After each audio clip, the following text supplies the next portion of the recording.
There's no room for your kids on the New Year cruise, my brother said. His son added, tickets are $3,200 each, so Happy New Year at home. I know, kid. I paid for every single ticket. They posted family photos without us. When the ship left and they saw us waving from the deck, I just smiled. Happy New Year. Looks like you're the one staying home. My name's Lisa. I'm 34, a podcast host who spends most days asking people hard questions and listening for what they don't say. I'm a wife to Ethan, mom to 2 kids who think room service pancakes are the peak of civilization. And in my family, I'm the reliable one, which is a nice way of saying the woman with the card on file. New Year's was supposed to be simple. Family cruise, fireworks over the water, grandparents hugging grandkids at midnight. I'd booked it months ago as a surprise for my parents' 35th anniversary. 12 tickets, 2 adjoining cabins for my crew, balcony rooms for everyone else, transfers, the works. I even paid the deposit for my brother Mason because he just needed a few weeks. Then, 2 days before embarkation, Mason called. No. Hello. No. How are the kids? Just there's no room for your kids on the New Year cruise. I thought I misheard. What? You put me on speaker? I could hear the TV, the clink of ice in a glass. His son, my 15-year-old nephew, piped up like a little finance manager. Tickets are $3,200 each, so Happy New Year at home. I stared at the drywall like it might give me answers. I know, kid, I said. Come because my kids were coloring at the table. I paid for every single ticket. Silence. A muffled laugh. Mason again. We voted. Adults only this time. Vibe is different without toddlers. They're not toddlers, I said. They're 7 and 9. Ethan touched my wrist. Stay cool. Mason exhaled dramatically. Look, the ship's full. Nothing we can do. You can still send Mom and Dad, though. Don't be selfish. I walked into the hallway so the kids wouldn't see my face. My heart was doing that slow, heavy thud. I've done 100 interviews about boundaries, burnout, family roles. Funny how theory evaporates when it's your brother telling your kids they don't count. Text me the new cabin list, I said, and send the receipt for the changes. He didn't answer. 10 seconds. 20. A notification bust. Family group chat. A photo of boarding outfits laid out on a bed. Matching shirts that said ship happens. My parents commented with heart emojis. My sister Ivy wrote, can't wait, adults deserve fun. My phone lit again. Mason, we'll post pics. No hard feelings. I looked at Ethan. He shook his head. Don't say anything yet. I didn't. I just saved the photo, opened my email, and searched for the original confirmations. If there's one thing I'm good at, it's keeping receipts. Literally, this didn't start with a cruise. It started years ago with 1,000 small yes that sounded harmless one at a time. Yes, I'll cover the electric bill until Friday. Yes, I'll add you to my Amazon so you can watch the show. Yes, I'll book the Airbnb and you can Venmo me later. Later never came. Where it came in pieces wrapped in excuses. A Cash App payment at 2:13 a.m. for $40 with a memo. You the best. 3 weeks after a $600 weekend, a promise, a shrug, another promise. Family, right?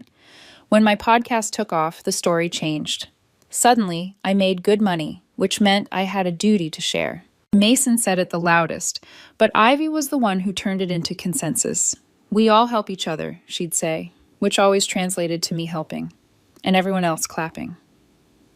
Last winter, my parents' car died. I bought them a reliable used one and told Ethan, it's a gift, no strings. He squeezed my hand and said softly, make sure they know it's a gift, not a tap. I nodded. Then I handed the keys over and Mom teared up and Dad said, we'll pay you back when our tax return hits. And Mason laughed, or Lisa can write it off. I kept smiling. That's my role, the reasonable one, the calm one. I learned a long time ago that raising your voice only makes people decide you're the problem. So when I planned the cruise, it felt like something good I could steer, a reset, a memory my kids would hold. I booked early, chose midship cabins so my mom wouldn't get seasick. Paid for the drink package because Dad loves pretending he can taste the difference between sparkling wines. Added the Wi-Fi because Ivy can't be offline. And I put everything under one umbrella booking. Mine. We talked about it for months. Group chat buzzed, countdowns, excursion links, My dad asking if formal nights still meant a tie. Ivy posting a TikTok of cruise hacks. She didn't read. Mason asking about casino hours. I watched my kids pick their New Year outfits. My daughter chose glitter sneakers. My son wanted a tie like Grandpa. It felt right. Then 3 weeks out, the ask started. Mason, can we swap our interior for a balcony? Ivy said we should all match. Me? Sure, I'll call. I moved things around and paid the difference, telling myself it's worth it to keep the peace. Ivy, also, can we link our cabin with Mom and Dad's so we're near the elevators? Me. Done. 2 weeks out. Mason remembered he hadn't paid me his share. Payday is weird because of holidays. You know how it is. I didn't know. I also knew his watch was newer than mine. I told him we'd settle after the trip. A week out, I noticed something odd in the portal. The primary guest on 2 cabins wasn't me anymore. It was Mason. I called the cruise line. The agent explained politely that someone with the booking number and my last name had updated contact details to streamline check-in. Can they remove guests? I asked. Only the lead guest can remove or reassign, she said. But since it's a linked family booking, any lead can make changes to linked cabins, even if I paid. I'm sorry, ma'am. We look at the lead, not who swiped the card. I changed the passwords, reset the pins, read myself as the lead on everything. I texted Mason, stop changing the booking. Ask me if you want to move a bed. He replied with a laughing emoji. Control freak much. 2 days later, he did it again. This time, I got a notice that 2 minors had been removed for capacity. I called immediately. After 20 minutes on hold, a supervisor came on. Ma'am, your family member transferred those guests to another sailing. Those guests are my kids, I said, each word steady because my hands weren't. The supervisor paused. Ma'am, I can see that you paid the initial deposit for all cabins. Do you want me to lock the booking so changes require your voice code? Yes. Before I do, there's something else, she added carefully. Your brother requested to add a 3rd adult to his cabin. That would exceed capacity unless minors are moved. I close my eyes. Add no one. Lock everything. That night, Ethan and I sat at the kitchen table while the kids slept. He set his mug down and said, You know what this is? I know, I said. I just hate that it's happening around a thing I wanted for our kids. You wanted a memory. They want a sponsor. I nodded. They're going to make me the villain if I say no. He squeezed my fingers. They already did. In the morning, the group chat filled with new energy. Ivy posted a meme about free babysitting equals grandma's problem. Mason wrote, Adults cruise. Sorry, not sorry. My mom sent a winking face and said, We'll bring the kids souvenirs. My dad wrote nothing, which is his way of agreeing without typing it. I typed and erased 10 different replies. Then I did what I always do when I'm unsure. I got organized. I pulled every receipt, every email. I exported the chat. I made a folder called Cruise Paper Trail. Not because I plan to start a war, because I'm tired of being told my memory is the problem. 2 days before embarkation, Mason made the call with the line about no room. He hung up before I could answer. Minutes later, a new post hit the group chat, my family in matching shirts. Pointing at a suitcase tower, Ivy captioned it, Adults only. Manifesting stress-free vibes. Ethan read it and said, We can still go. I stared at the screen until the letters blurred. We will, I said, but not how they think. The confrontation didn't happen in person. It happened the way all modern family fights happen, in a group chat that everyone swears they hate and checks every 5 minutes. I dropped screenshots, the invoice with my name, and the total that made my stomach tighten even though I knew it by heart. The line that showed I paid the deposit and the balance. The call log with the cruise line. A note from the supervisor confirming the lock on the booking and the reversal of unauthorized changes affecting minor guests. I wrote, Here's the situation. I booked this trip for our family, plural. If you want an adults-only vacation, book 1. I'm taking my kids on the cruise I paid for. The typing bubble popped up and down like a siren. Ivy went first. No need to be dramatic. Mason, dude, we were just trying to vibe. You're making it weird. Mom, Lisa, we thought it would be easier. The ship is crowded. The kids will be bored. Ethan finally weighed in. Our kids were never the problem. Please stop saying that. Mason sent a voice note. His voice had that tight, false calm he uses when he's about to swear. Bro, you're not canceling anything. Everyone is packed. We already posted. Don't embarrass the family. I kept my tone level. I'm not canceling. I'm restoring the original plan. Everyone keeps their cabin. Our 2 minors remain in their beds. If anyone tries to remove them again, I will remove whoever made the change from the booking entirely. Ivy, you can't do that? Me, I can. Lead guest card on file.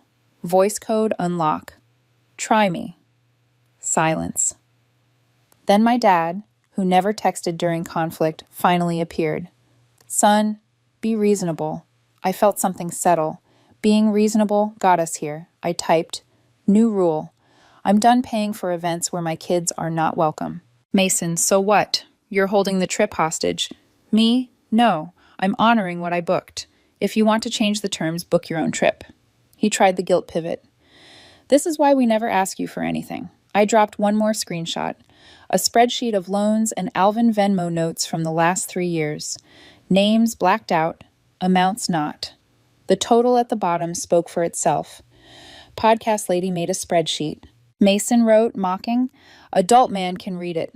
I replied. He went quiet for the rest of the day. The chat did its thing. Side comments.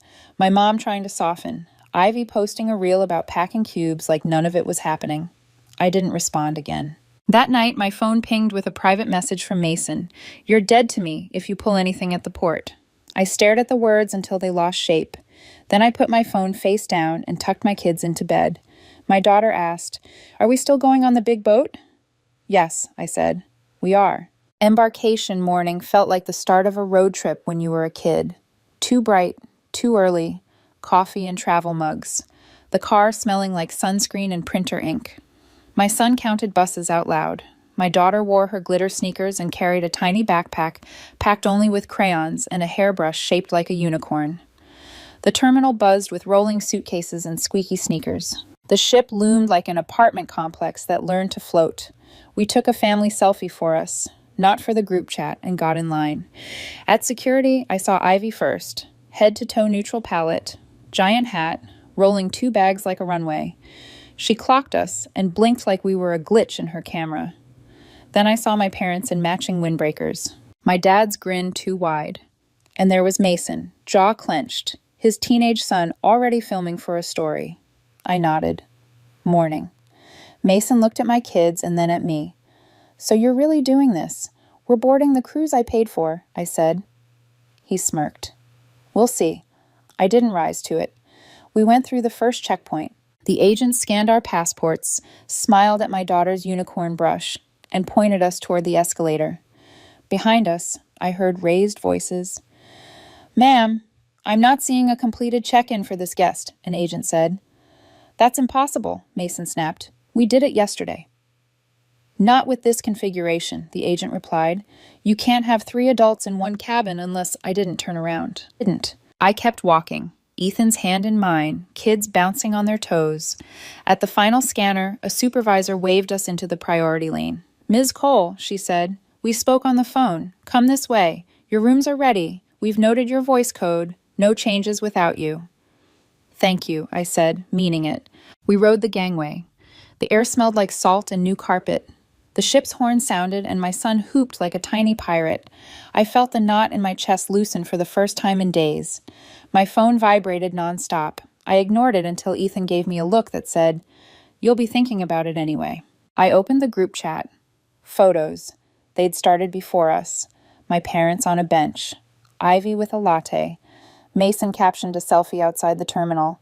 Family traditions, missing a few, but will survive. Then a new message.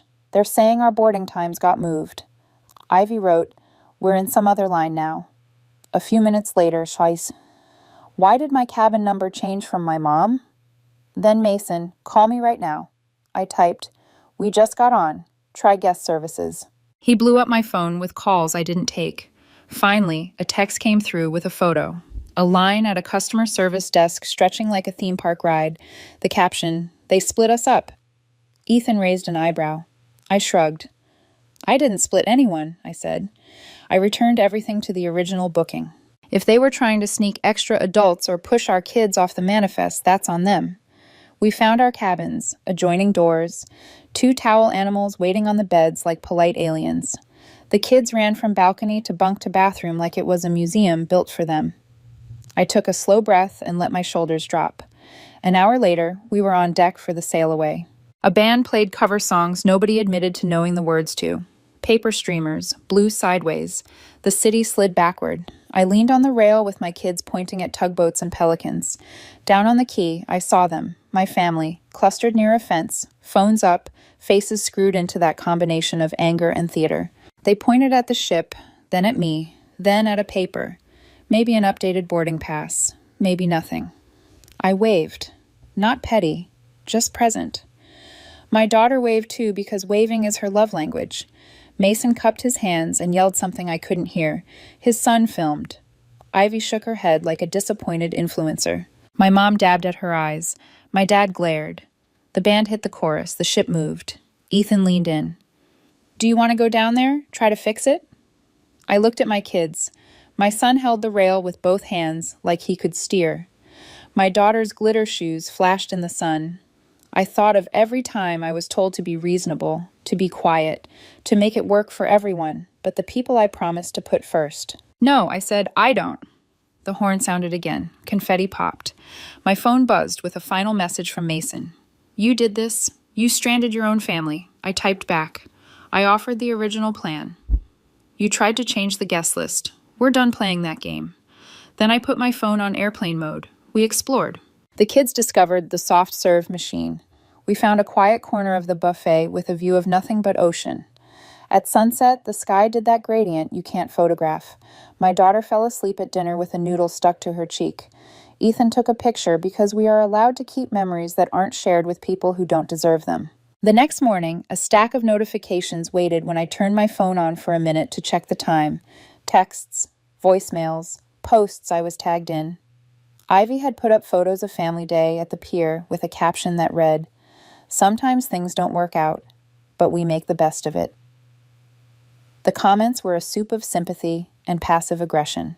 One said, "Some people forget where they came from." Another, "Money changes, folks." I didn't engage. I booked the kids into a cupcake decorating class and a scavenger hunt. I took my son to watch the ship's pilot boat peel away like a toy. I taught my daughter how to order room service fruit like a tiny queen. We watched a dive show where people leapt into a pool the size of our living room, while the ocean moved under everything like a slow animal. I held Ethan's hand and felt the steady thump of a life that made sense. On day 3, guest services called our cabin. "Ms. Cole," the supervisor said, the same kind voice from my calls, "just letting you know there were attempts again to alter the miners' assignments. Our system blocked them. We've added a note that only you can authorize any changes. Enjoy your day." "Thank you," I said, a little stunned, a lot grateful. That night, while the kids watched an outdoor movie, Ethan nudged me. "You're quiet," he said. "I'm thinking about what comes after," I admitted. He nodded. "Then let's talk about after." We did. Sitting under a blanket with popcorn we kept stealing from our kids, we made the list we should have made years ago. Boundaries, what we would fund, what we wouldn't, who gets our time, how we will handle holidays, how many times we let someone call our kids before we hit block. "0, Ethan said. "The number is 0. 0. I agreed. On New Year's Eve, the deck filled with people in paper hats. A little band of kids, including ours, dashed around the pool as if practicing for a marathon of sugar. Midnight came with a countdown, a horn blast, fireworks reflected in black water. I kissed Ethan and then kissed the tops of 2 small heads and told them, "This year is ours." Across the sea of faces, I saw a stranger hand his phone to another stranger, so his whole family could be in one photo. I saw a little girl on her dad's shoulders. I saw a grandmother dancing with a toddler. I saw what I had wanted and realized I already had it, just smaller and better. The ship's photographer offered to take a picture of the 4 of us. We said yes. The photo would live on our fridge, not the group chat. That felt like the point. When we got home, there were messages waiting like a stack of unpaid parking tickets. Some angry, some pretending to be calm. One from my dad that said, "You humiliated us," as if humiliation couldn't possibly be the result of your own choices. One from my mom that said, "You broke your father's heart." A sentence designed to press every button at once. A long one from Ivy about optics and empathy. None from Mason that weren't threats or fragments of threats. I listened to 3 voicemails and then stopped. I forwarded everything to a new folder and then moved the group chat into the archive. If I needed documentation, I had it. If I needed peace, I knew where it wasn't. I wrote one final message and sent it to each of them individually, so nobody could perform for the group. I'm done paying for things where my kids aren't welcome. I won't be your bank or your plan B. Don't talk about my children like they are luggage. If you want a relationship with us, it comes with respect. No more gray areas. I put my phone down and went to make grilled cheese with my daughter because she was starving in a very serious way, which means she wanted 2 sandwiches. The next week, I recorded a podcast episode called The Cost of Being the Reliable One. I didn't name names. I didn't tell the crew story. I talked about roles, about how families love you to be a function, wallet, fixer, clown, ghost, because it keeps the system humming. I talked about boundaries as a gift you give your future self. I talked about how family means nothing without safety. Emails poured in. A guy wrote that his sister had used his credit for years, and he finally froze the account. A woman said her mother called her selfish for not hosting Christmas while she recovered from surgery. A dad said he felt seen for the first time. I printed those and stuck them in a folder marked Keep. My parents didn't answer my boundary text. Ivy responded with a paragraph about tone and gratitude that ended with, "We'll circle back." Mason sent a middle finger emoji, and then 3 days later, a request for $500 just until Friday. I declined. Then I blocked him. There wasn't a big cinematic showdown. There was just quiet. Quiet group chats, quiet holidays, quiet space in my head where the panic used to sit. Other things got louder. Reading on the couch with my kids. Ethan and I planning a spring road trip where we stop for fries at weird roadside places. Family dinners with friends who act like family because they actually show up. My mom's favorite casserole recipe, which Ethan makes better. The sound of my son practicing piano with exactly 6 minutes of focus. My daughter announcing she's starting a rock band made of wooden spoons. On New Year's Day, we printed the photo from the ship. It's the 4 of us, wind in our hair, my daughter's glitter shoes kicked up, my son holding a plastic flute of apple juice like a toast. On the back, Ethan wrote, "We choose us." I don't know what my extended family will do next. I can't control the part where they rewrite the story at brunch and tell aunts and cousins that I ruined the trip. I can't fix the reflex that makes my mom say we were only trying to help when what she means is we wanted it our way. I can't stop Ivy from curating a version of us that gets her more likes. I can't give Mason a conscience.